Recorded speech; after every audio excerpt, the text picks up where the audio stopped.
May isang mahalagang tanong bago tayo magsimula. Paano kung ang babalang madalas gamitin laban sa mga propetang dumating pagkalipas ng panahon ay hindi talaga nakatuon sa kanila, kundi isang paalaalang mas malapit sa mismong nagsulat nito? At paano kung ang isang guro na hindi nakasama ni Jesus sa kanyang ministeryo, na nakilala lamang siya sa pamamagitan ng isang pangitain, ay nagkaroon ng napakalaking impluwensya sa teolohiyang umusbong pagkalipas ng ilang dekada? Kung handa kang pagnilayan ito, samahan mo ako. Hindi upang humusga, kundi upang maunawaan ang kasaysayan ng may paggalang at katapatan. Sa ikalawang Korinto Kapitulo 11 versikulo 14, isinulat ni Pablo, sapagkat si Satanas man ay nagpapakunwaring anghel ng liwanag. Sa ilang interpretasyon, ito ay itinuturing na babala laban sa sinumang susunod pang propeta, kabilang na si Muhammad. Gayunpaman, ayon sa ilang historiador, maaaring mas malapit ang tinutukoy nito. Sa unang siglo, may iba't ibang tagapagturo tungkol kay Jesus, ang ilan ay nakasama niya, at ang ilan ay hindi. At si Pablo, batay sa Gawa Kapitulo 9 versikulo 3 hanggang 6, ay nakilala si Jesus sa pamamagitan lamang ng isang espiritual na pangitain, hindi sa personal na pakikisalamuha. Dahil dito, may ilang iskolar na naniniwalang ang pahayag ni Pablo ay maaaring maging paalala laban sa sinumang nagtuturo ng hindi direktang narinig ang turo ng guro, kabilang siya mismo.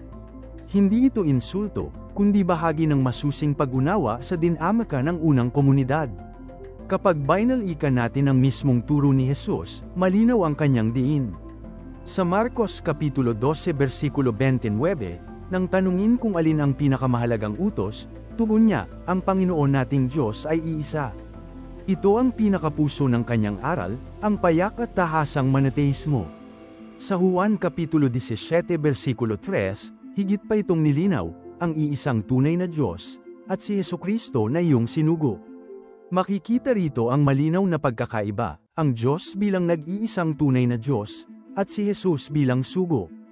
Ito ang teolohiyang umaalingaw sa tradisyon ng mga naunang propeta, ang pagsamba sa Ama bilang nag-iisang Diyos na dapat sundin. Ngunit paglipas ng panahon, lumitaw ang mga bagong pagpapaliwanag. Sa mga sulat ni Pablo, tulad ng Roma Kapitulo 10 versikulo 9, isinulong niya ang pananampalataya kay Jesus bilang sentro ng kaligtasan.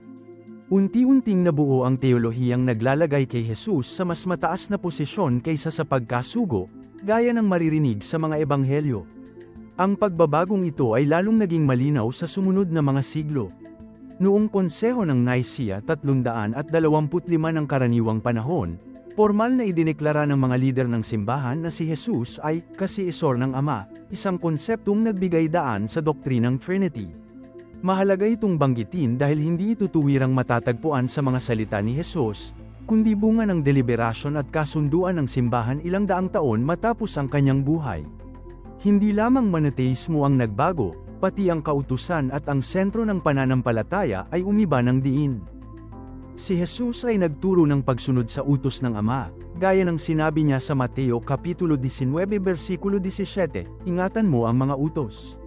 Ngunit sa teolohiyang umunlad sa pamamagitan ni Pablo, ang bigat ay lumipat mula sa pagsunod sa Ama tungo sa pananampalataya sa Anak bilang pangunahing daan ng kaligtasan. Para sa ilang iskolar, ito ang pinakamalaking pagbabago sa landas ng teolohiya pagkatapos ni Jesus. Sa pananaw ng Islam, si Jesus ay nananatiling sugo ng iisang Diyos, tulad nina Abraham at Moises. Sa Quran, iniuugnay kay Jesus ang pahayag, katotohanan, ang aking Panginoon at ang inyong Panginoon ay iisa, kaya't siya lamang ang inyong sambahin. Ito ay kayo ng turo sa Marcos Kapitulo 12 versikulo 29 at Juan Kapitulo 17 versikulo 3. At hindi maipagkakaila na sa tradisyong Islamiko, si Muhammad ay itinuturing na bahagi ng prophetikong linya mula kay Ismael, anak ni Abraham, isang lahing kinikilala sa kasulatang Hebreo bilang pinagpala. Dahil dito, ang kanyang pagdating ay itinuturing na pagpapatuloy ng iisang mensahe, hindi pagputol nito. Kaya kapag muling itinatanong natin, sino kaya ang tinutukoy ni Pablo sa babalang ito, hindi ito kailangang itutok agad sa sinumang propetang sumunod. Ito'y maaaring paalala noong unang siglo, suriin ang bawat aral, lalo na mula sa sinumang hindi nakasama ng guro, at sinumang nagbigay ng doktrinang naiiba sa unang ipinahayag.